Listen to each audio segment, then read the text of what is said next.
हमारी संस्कृति, हमारे संस्कार सदा रहें हमारे साथ। सब्सक्राइब करें तिलक।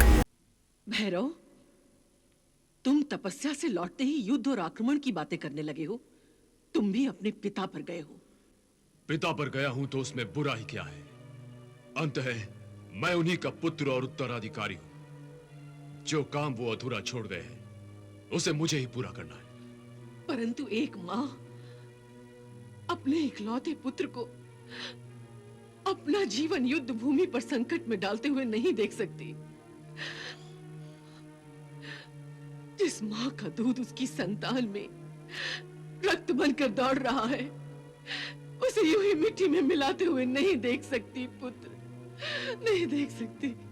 माताश्री, लगता है पिताश्री की मौत से आप आज भी भयभीत हैं। हाँ, मैं आज भी भयभीत हूं।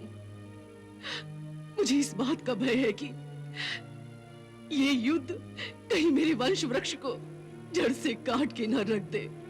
ऐसा नहीं होगा माताश्री। मैं भी नहीं चाहती कि ऐसा हो।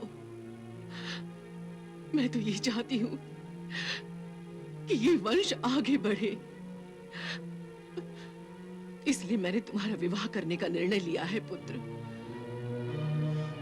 अर्थात आप मेरे पैरों में बेड़ियां बांधकर मुझे युद्ध में जाने से रोकना चाहती हैं? मैं तो तुम्हें कदापि नहीं रोकूंगी पुत्र, परंतु एक सुंदरी तुम्हें अवश्य रोक पाएगी। क्या तुम्हें कोई राजकुमारी सुंदर नहीं लगती पुत्र? सुंदर तो लगती है, परंतु उनमें से कोई भी वैष्णव नहीं है। वैष्णव? तुम वैष्णव से विवाह करना चाहते हो? हाँ माताश्री। परंतु तुम तो उसे अपने शत्रु समझते हो, उससे युद्ध करना चाहते हो।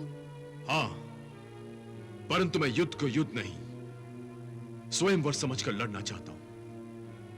मैं अपनी शक्ति और पराक्रम से उसे जीतना चाहता हूं और उसे जीवन भर के लिए अपनी बंदी बनाना चाहता हूं। तुम शत्रुता समाप्त करके उससे विवाह कर सकते हो, फिर युद्ध करके ही उससे विवाह करना क्यों चाहते हो?